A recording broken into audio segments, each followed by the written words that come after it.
Tonight, I am officially kickstarting my Miss Universe Philippines 2022 live chat series, and I'm so happy that my guest is the first one to say yes. Yes, she is my opening salvo for this year's Miss Universe Philippines live chat series. So, can you guess her? Whom I'm about to interview? I mean, this woman has leapt from the modeling world to pageantry, where her smarts and personality, apart from her beauty, been have been one of the talking points of Miss Universe Philippines so far this year. And this woman is really dead set, hard at work in showcasing the different facets of her personality, diba? And although she has put her modeling career on hold for Miss Universe Philippines, she is so committed in maintaining the winning streak of her province, Cebu, for this year's Miss Universe Philippines competition. So, nag-guess nyo na kung sino. That's the clue already. Cebu City. So here she is, officially kickstarting my Miss Universe Philippines 2022 live chat series. Please say hello to Miss Universe Philippines 2022 Cebu City, Chantal Schmidt. Hi, Chantal. Hi everyone. Thank you for Sorry ang having haba. me. Sorry ang haba ng intro ko. Okay, there. Hi everyone. I'm so happy to finally be here. I'm such a fan. Wow, thank you. Wow. And it's also my honor for you to guest here on my platform. Maraming salamat, Chantal, for gracing my opening salvo or my first content for Miss Universe Philippines Oh. live chat series. So a lot of people are slowly tuning in. Grabe, there are currently 40 people watching us right now. So let's engage some of them before we officially begin our interview. Aaron Villaduca is saying, "Good evening, Adam and Chantal." Good evening. Good evening. And then from Romel Chow again, ganda ng Miss Cebu. Back to back na yan. O, diba? So, diba? When you get comments like this, how do you feel? Motivated. I know that a lot of people are expecting quite a lot from Cebu City this year, especially with Bea. And to those people, I can just say you have no idea what's coming yet.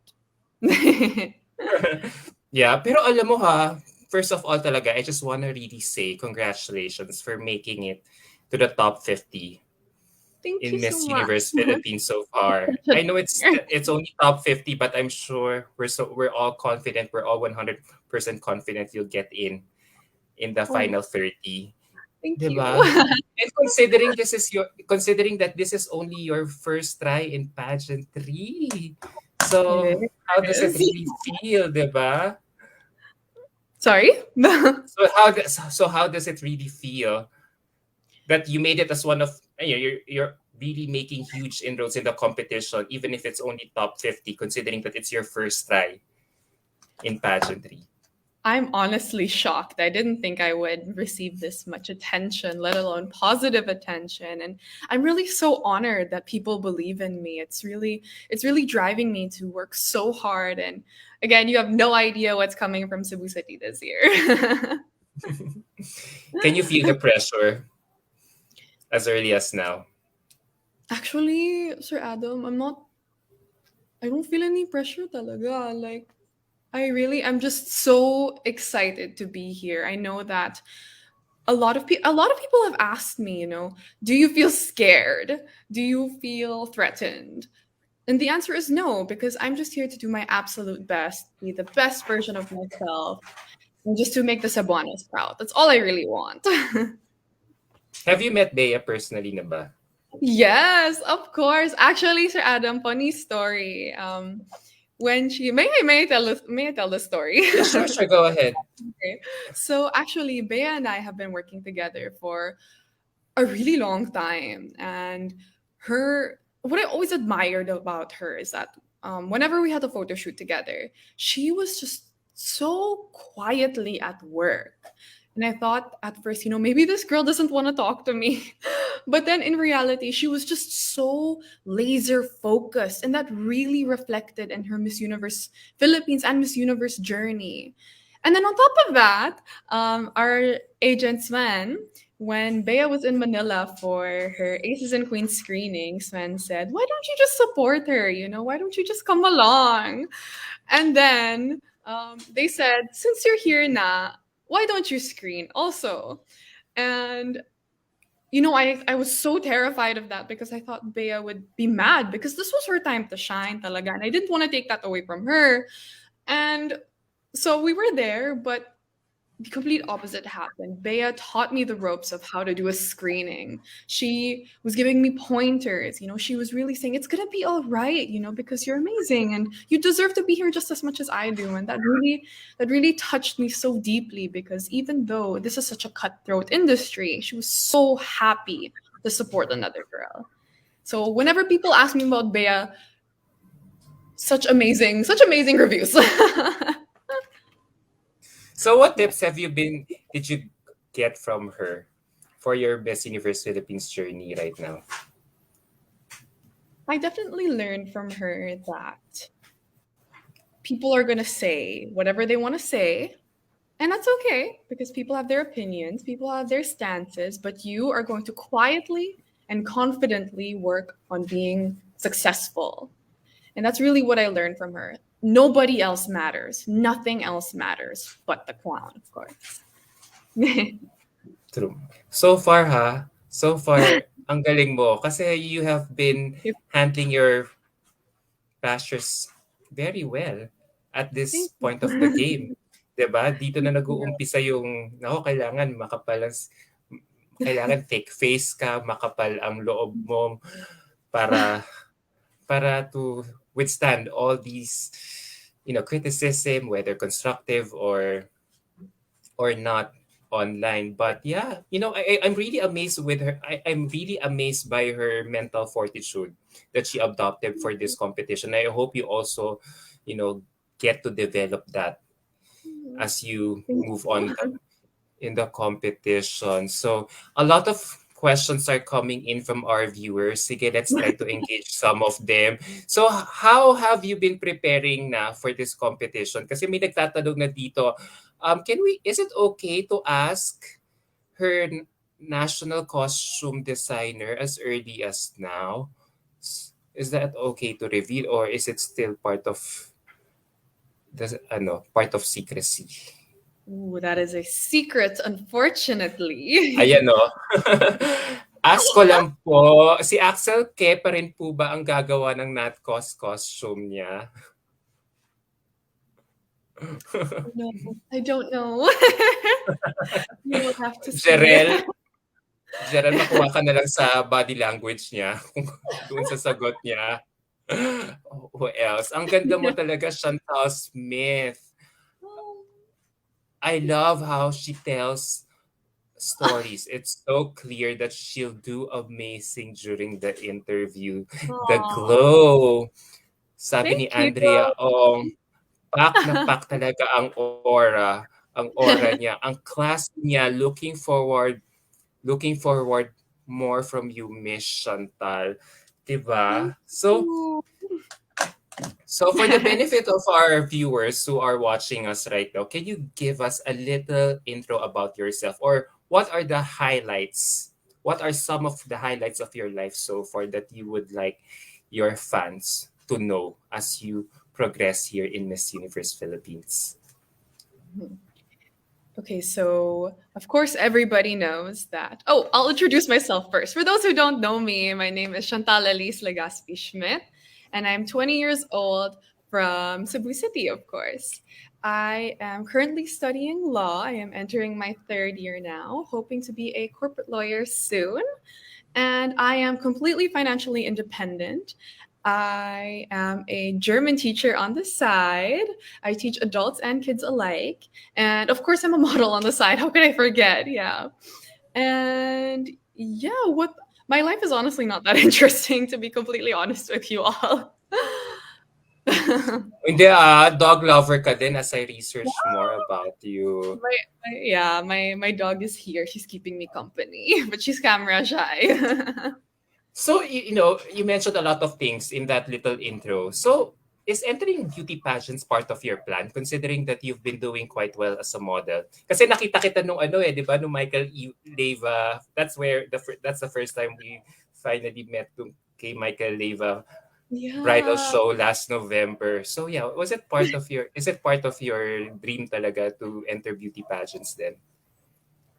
To be completely frank with you, at the start, it really wasn't. When I was a child, I always told myself that I was going to be a lawyer. And then I told myself that I was going to be an engineer. But when I started telling other people about these things, like the titas, they would say, "Sayang, that's so sayang, because you're so pretty. Why would you waste that beauty? Why don't you just go into acting or modeling, or why don't you join a pageant instead? That would be so perfect." And they would interrupt me, and that always really, like, they meant well, but that really really frustrated me, because why did my appearance take priority over my ambition?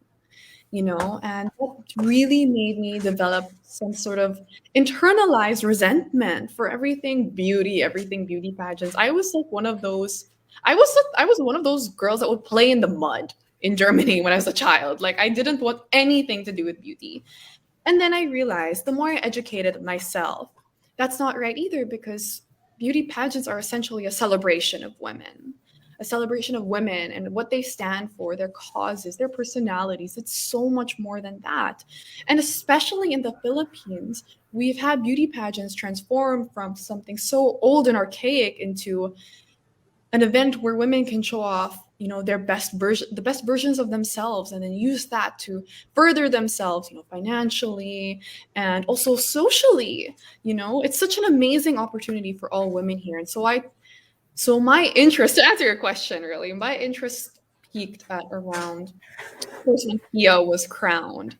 And Pia, of course, gave that amazing answer about confidently beautiful with a heart, right? And it made me investigate a little bit more, it made me educate myself on what it means to be a beauty queen. And I realized these women are putting in so much work for their communities. I mean, look at Bea, look at VVV last year, or even this year during Typhoon Odette. They really mobilized their forces to be there for the people, and that's what I really thought was so beautiful about beauty pageants, and that's what motivated me to join them much later on in my life. So I wonder, how has been the transition like from being a model to now an aspiring beauty queen? Malaki ba yung mga pagbabago? Do you have a degree of difficulty adjusting to it somehow? Yeah, I definitely think it was more of like a double-edged sword, that transition. So on one hand, it was very exciting for people to finally want to listen to me and not just see me as a coat hanger, of course. Now I finally have people who want to hear what I have to say. And then on the other hand, it was so fulfilling to finally be able to claim my voice and claim my power, and then use that to empower others. So it's been very, very fulfilling. Nice. So Thank in you. your journey so far, what has been the biggest, apart from what you just revealed earlier, that you see this as a huge platform for the causes of girls like you joining, what has been the biggest discovery that you've had so far in joining a pageant like Miss Universe Philippines? If we are talking about myself, discoveries about myself, I really would say the biggest discovery I learned is that I am much stronger than I think. So when I went into this, when I filled up my application form, I was bracing myself for the hate and the bashers.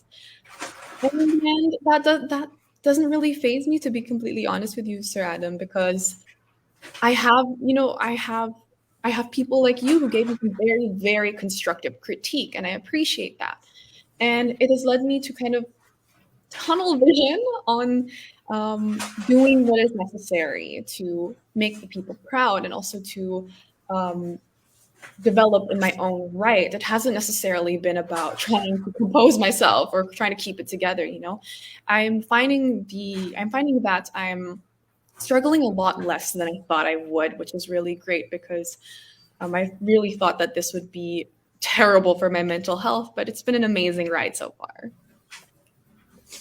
Nice, nice. So, yun nga eh. How have you been learning to deal with your, with negative criticism online? Well, to be completely honest with you, Sir Adam, I know I brought this up quite a lot, but I am a very staunch advocate for suicide prevention because I have struggled with disorders like depression before. And with that being said, if you've had depression before, I think you know that nothing could ever hurt as much as the things that you used to say to yourself. So when people try to hate on me or try to bash me these days, I just say bring it on because nothing can hurt if you have depression. That's how I see it at least. Yeah.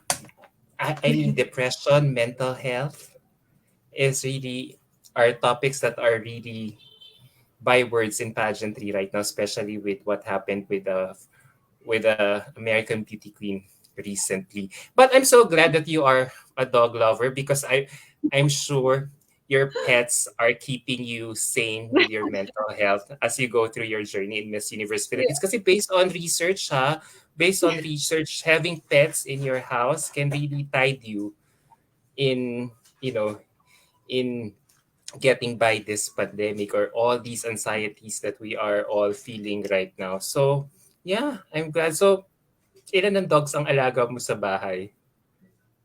Well, I have they're my princesses, my two dogs, Samantha and Sable.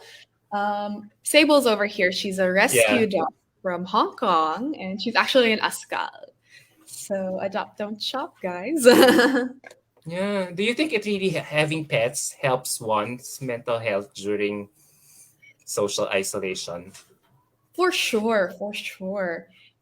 Even when COVID wasn't around yet, when the pandemic wasn't in full swing, and I would be home alone, and sometimes I would have a hard time mentally, and I'd be crying, and I'd be sitting on the floor. And how could you possibly cry when there's a what 60-pound dog trying to sit on your lap and trying to kiss you? How can you possibly cry?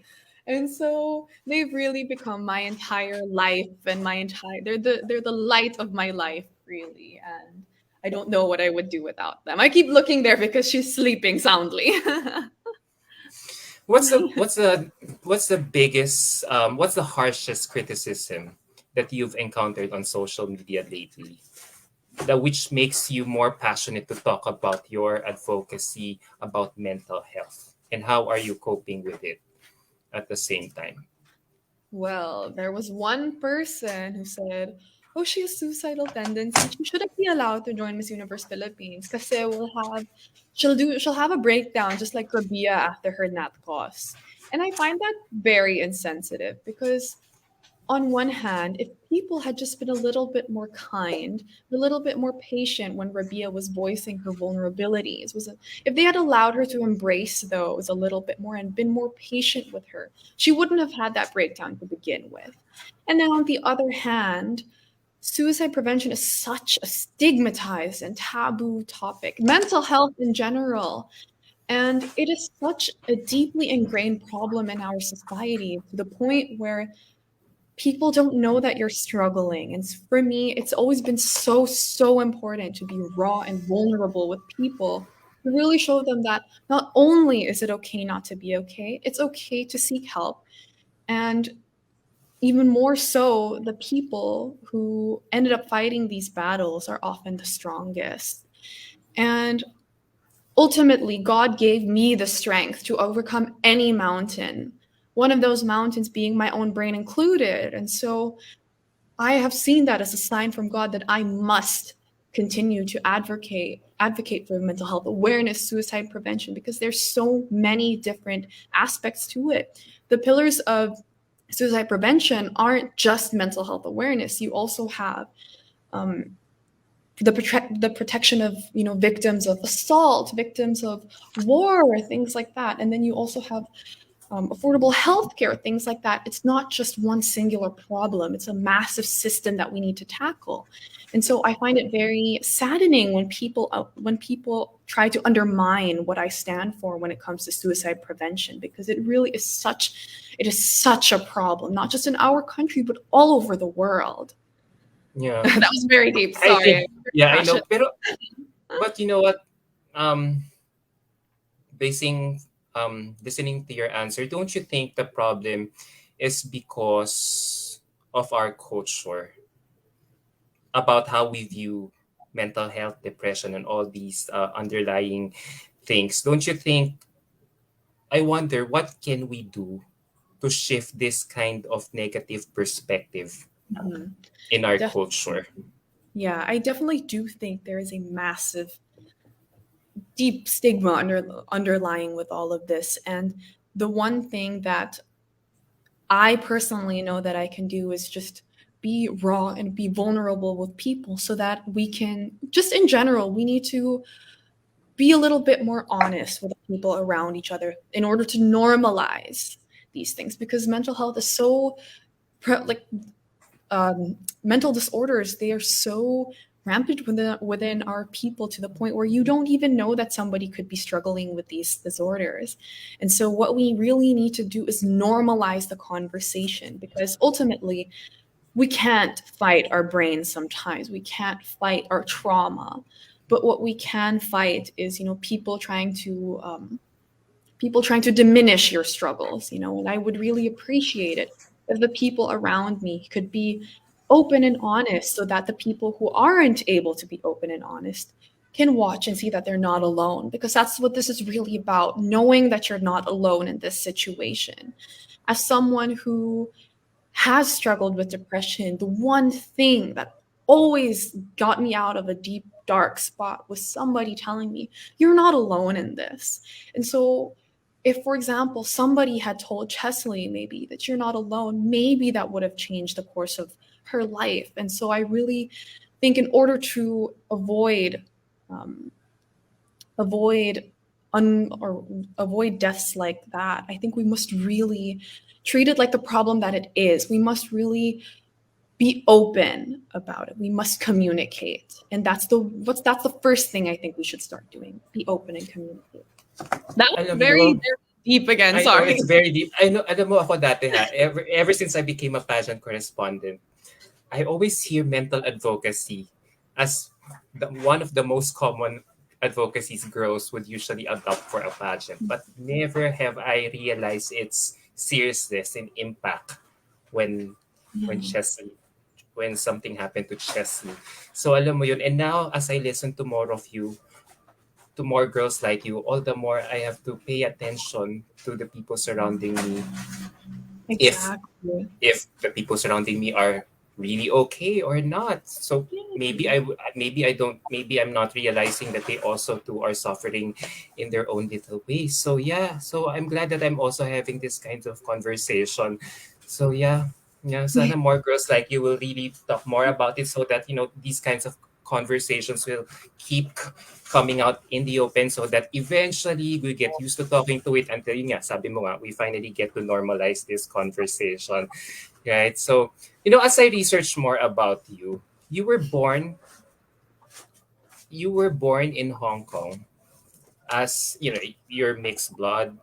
Your mom is from Bacolod and your dad is from Frankfurt, Germany, right? Yeah. So, how was it like growing up from a mixed race household? And what is your fondest memory as a child? To be completely honest with you, Sir Adam, I had a happy childhood, pero in the context of, being mixed race, a lot of people really like to romanticize it, or really speak highly of it, in the sense where you get the best of both worlds, you get to travel, like that. Pero there's a really dark side to it that a lot of people don't realize. So, for example, I faced a lot of microaggressions back in Germany. I lived there for a few years, and if you look at me now, I'm fairly white passing, but I was the only Asian kid for miles. And so it got to a point, funny story, not so funny story actually. Um, when I left school, one time I was actually chased. I was chased by a group of white students, and Oh, they got they got their umbrellas and they started hitting me.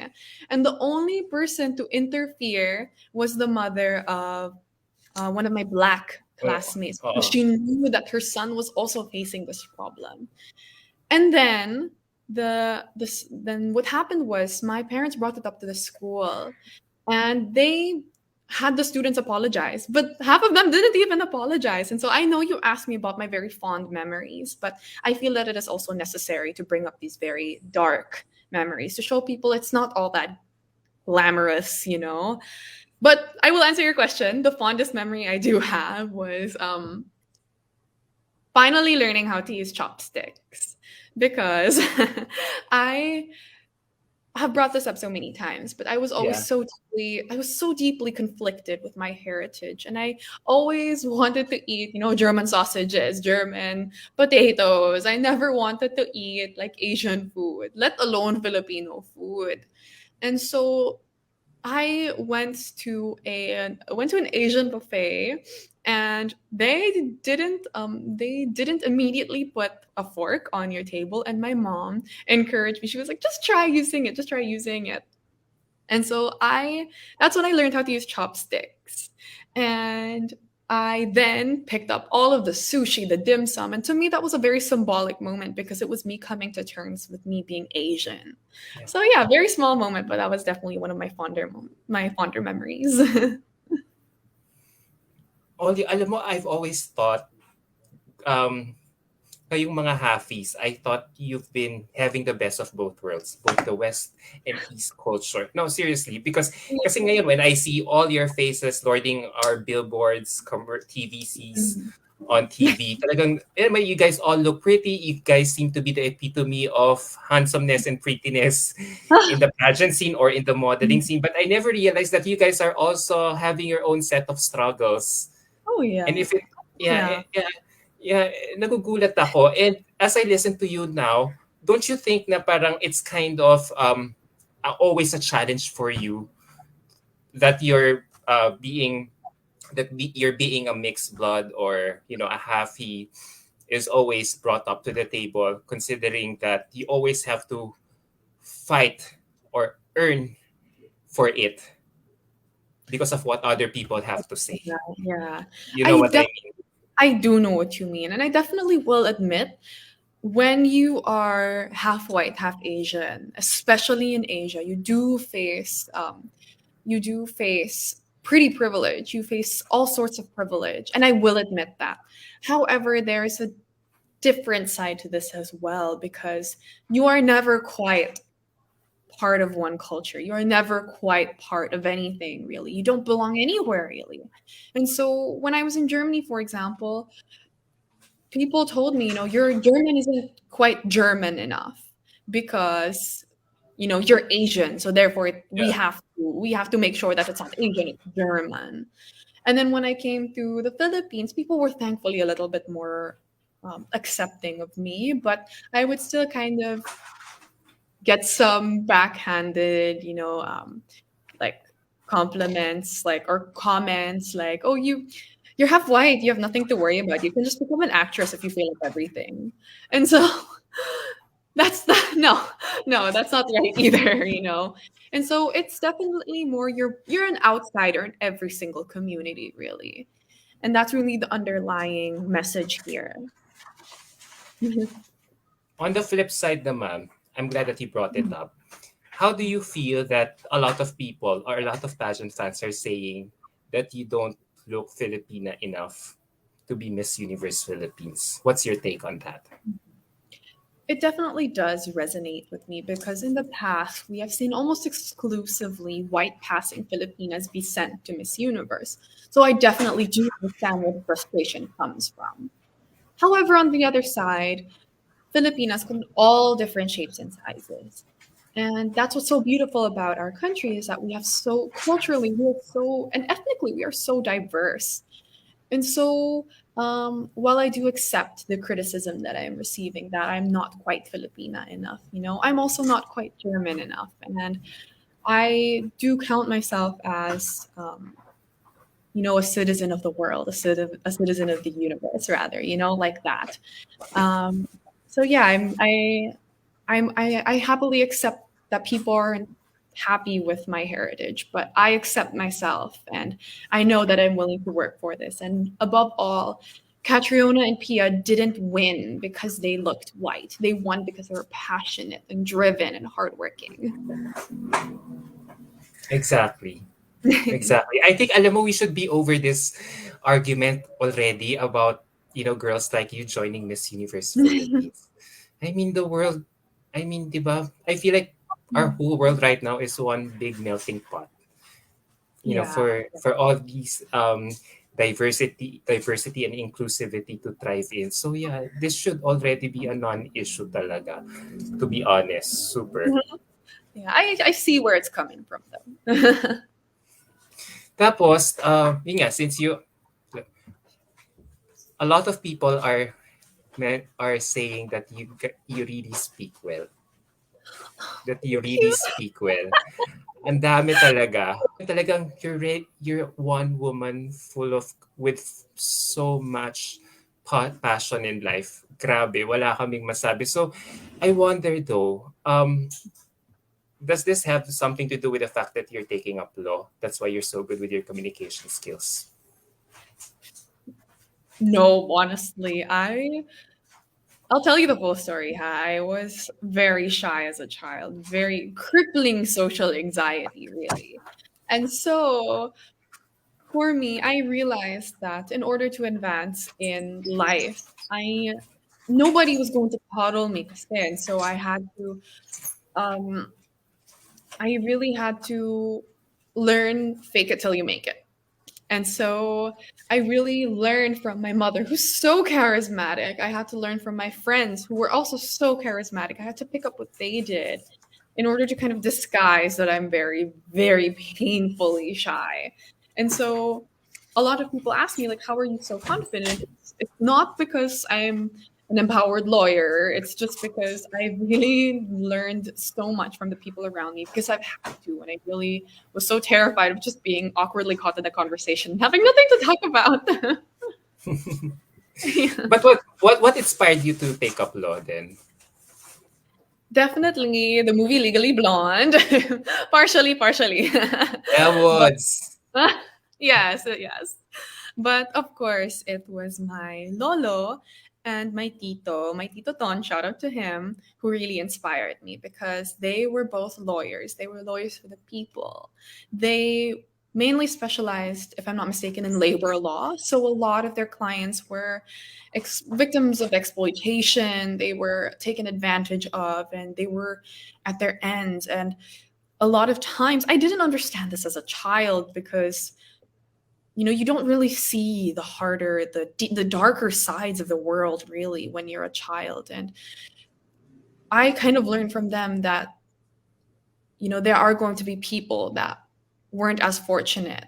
And for example, sometimes my tito would come home and he would be carrying like a basket of fruits because his clients couldn't afford to pay him. That's how dire their situation was. And that's what really made me want to become a lawyer. And then on top of that, what really drove me to end up enrolling in law school was ironically, when I say like, working in a male dominated industry, that's a very common thing you hear when it comes to law. However, it was the men in my life that really, really stood by me and really encouraged me, regardless of whether I was a girl or not. For example, my tito, when I first told him that I wanted to be a lawyer just like him, he could have said, "Oh, why don't you become, like an artista or a beauty queen?" And instead, he said, "I know you can do it. I know it. I know it. And I have so much faith in you. God put you on this path for a reason because he knows that you can do it." And he never doubted me in it. That's what really drove me to become a lawyer in the end. And if he's watching this, I hope he can hear this part specifically. I'm glad that you mentioned that it's a male dominated field. So, as a student taking up law right now, do you think women like you have it more difficult still in this profession? You know what, Sir Adam? To answer your question, I'll tell a little bit of a story. So I applied for my first legal internship, and I got it, and I was so excited, and I was talking to the people about it, and they said, "Oh, while you're at it, you can be our model too." And that kind of crushed me because why is that still something we're discussing? Why does my appearance have any bearing on this? And that frustrated me, and it really dropped my spirits in a sense because I had thought that I was there on based on my own merit and my intellectual abilities, but it deep down it made me question, what if you just think I'm another pretty face? Some eye candy that you can look at in the office, the pretty intern that'll walk by and get you a glass of coffee. And that really made me doubt my self-worth. So in that sense, I've been privileged, but also as a woman in law, as a woman in any male dominated field, you are oftentimes undermined and underestimated. That's really the problem. And you really have to fight for your voice there. Yeah. Do you do you think there will come in a time where women like you will finally realize all the fruits of their hard labor in achieving that equal status or that equality with men in terms of everything, economically, politically speaking? You know what I mean? Definitely. I mean, if I may tell another story, actually, I for the longest time I knew that regardless of what I wanted to go into, whether that may be fashion or film or law or engineering, I knew that regardless of what happened, I just had to make my ancestors proud. I just had to be my ancestors' dream. Because, for example, my paternal great grandmother, she was a refugee of war, and she had to escape men trying to take advantage of her. And I know that her dream for her daughter and for her granddaughter and for her great great great granddaughter was just to be free. And now that we are free, I want to see the girls after me be empowered and have a seat at the table as well.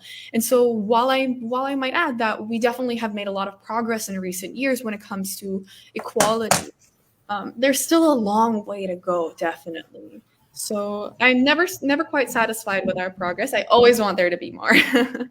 But yes, maybe in the near future. Alam mo, who you remind me of right now. I don't know if you will take this as a compliment, pero with everything that we've been talking about beauty, law, your parents, your crusade, your advocacy, parang you sound like Julia Roberts' character in Erin Brockovich. Di ba she Oh, I worked as a legal assistant for a law firm there until Julia she Julia finally Roberts. she helped her law firm in solving an Mm, environmental issue in their yeah, community pro bono.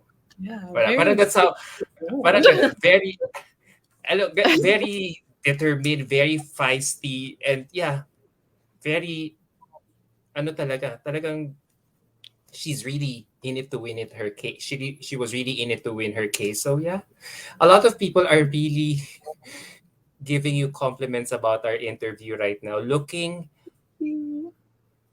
half in outside, very Filipina in insight within, Thank you. 'di ba? So you are Honored. definitely beautiful inside and out. Sabi ni Alfair Ompat. Okay. I think Alex Adore let's give in to his question kasi he probably is watching late. So, what are your thoughts on Cebu once again winning Miss Inter? Yeah, Cebu just won Miss International Queen Philippines a few hours ago. Yeah, Yeah, yeah. so what's it about Cebu that you guys are lording it over in pageantry at the moment? You guys are killing it at the moment. So what's the secret?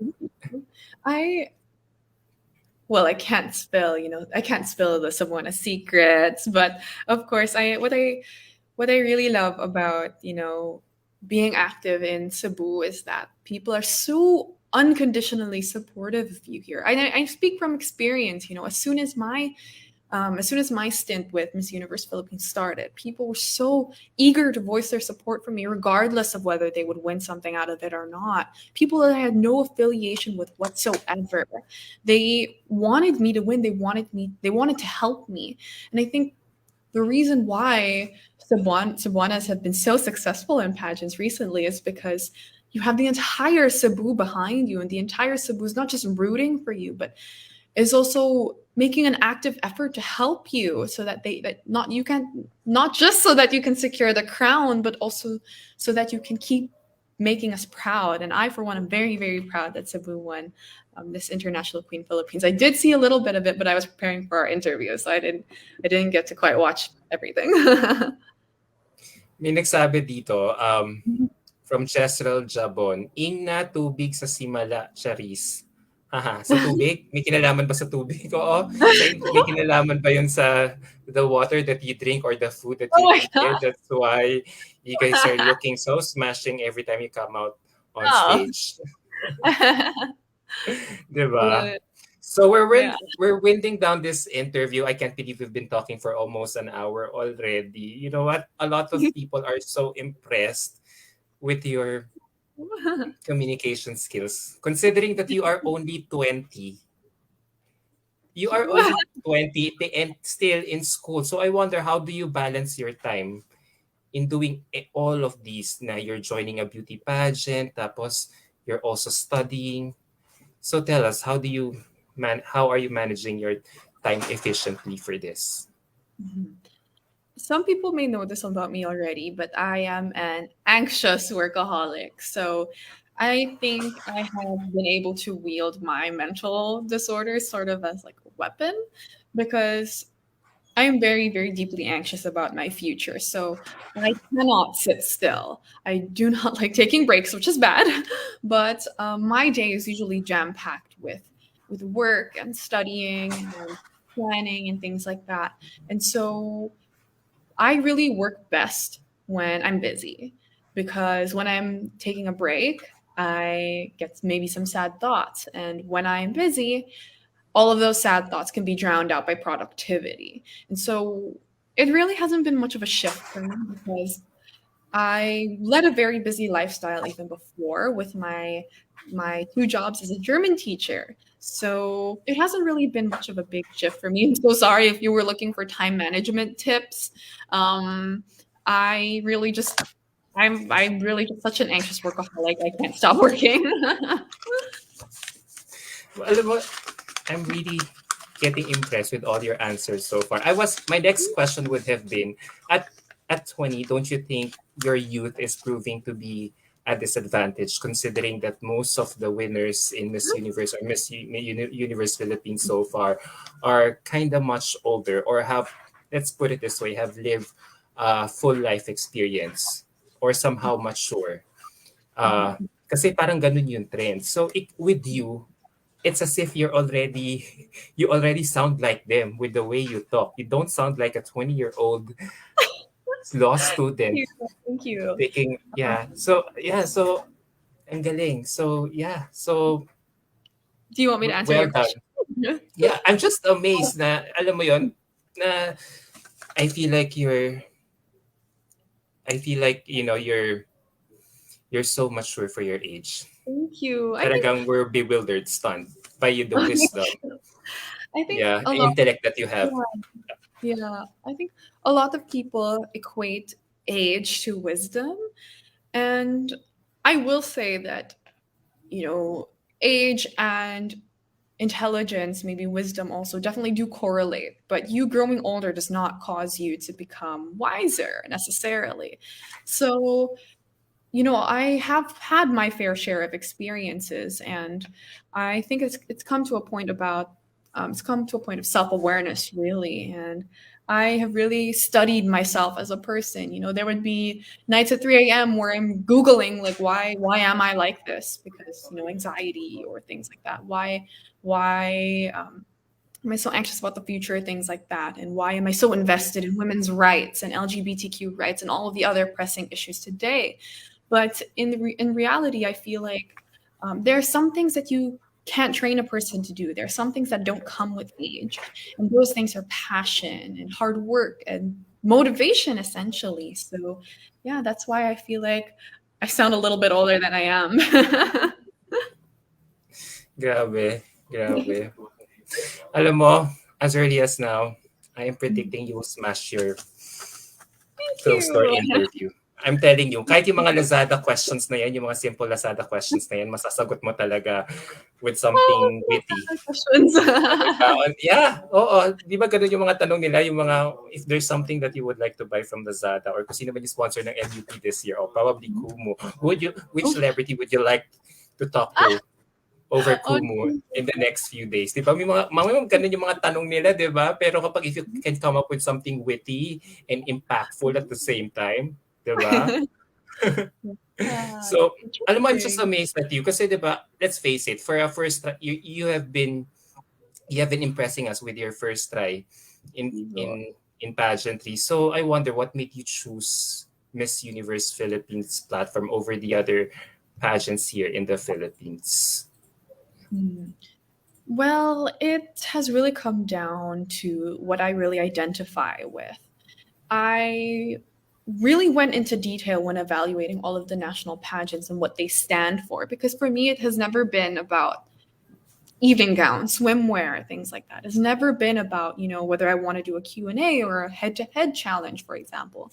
For me, it has always been about which platform is going to give me time to talk about what I stand for, which crown is going to amplify my voice, which organization is going to allow me to talk about some more stigmatized topics.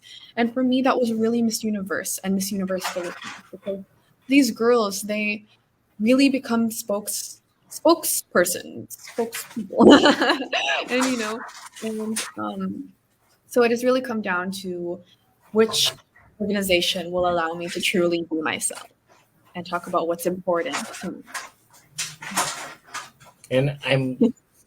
And I'm seeing that you are finally, I mean, I'm seeing that you are hitting those goals with so Thank much you. gusto and Thank with you. flying colors. So on that note, maraming salamat Chantal for gracing my Salamat po. interview tonight. Thank you so much a lot. In just 50 minutes, we learned so much about you. I feel like, wow, kahit it's my Thank first time you. meeting you, I feel like I've known you just because of everything that you've shared. You're such a great storyteller. Thank you. Thank True. you so much. I wish I could You're take not you just good in questions. speaking, but you have this way, you grow bigger, you shine brighter with the way you speak, with the way you talk, with the way you enunciate your words, with your gift for storytelling. And I hope you get to continue that on or off the pageant stage. Thank you so much. I really appreciate the kind words. So, as my last question, can you give a message to all your followers and supporters who have been rooting for you and cheering for you to win that back to back Oh. win for Cebu City this coming April 15th? Well, to those followers, I would like to say thank you for not just your support, but believing in me and also for voicing that support and that belief publicly. I think, some people are kind of scared about a back to back, but I can tell you now, it's possible, and I am working for it. I'm working day and night for it, I can assure you that. So thank you so much for your support. Thank you so much for your time and your effort. I really can't believe the amount of really the influx of support and new friends that I've gained from this. And to my supporters, I would like to say thank you so, so much from the bottom of my heart. You have no idea. It's such a as such an anxious little girl, I tend to think to myself, why, like it's just me, like why, like I'm still so overwhelmed with all of the love and the support that I'm receiving from you all, to the point where I don't even see the bashers anymore, you know?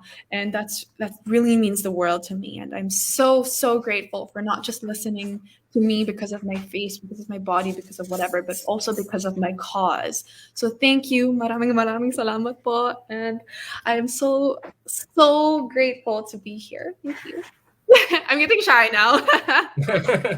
Don't be. Grabe. I'm amazed Consider, yung mga kunento mo, considering you shared a lot of your struggles and challenges in life, it's really quite a realization how you were able to overcome your shyness, especially both in modeling and here in pageantry. Bilib ako sa'yo, at 20 years old, you're doing so, so great in life. Mabuhay ka, Thank Chantal. you, Sir Adam. So yeah, maraming salamat once again. Thank you so much, Thank Chantal. you. Grabe, you are Thank really one of you. the girls to look out for in Miss Universe Philippines this year.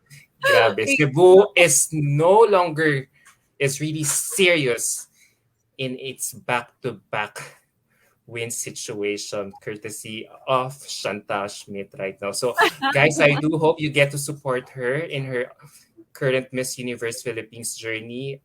Talagang inaasahan niyo yung tulong niyo talaga. Marami pa siyang for sure ihahain at ipapasabog sa atin in the next few months. So, good night over there, Shanta. Virtual hugs and kisses all the way here from my office here in Manila. Mwah. I had so Thank much you fun so much. getting to know you. Take care. Bye. Bye, everyone.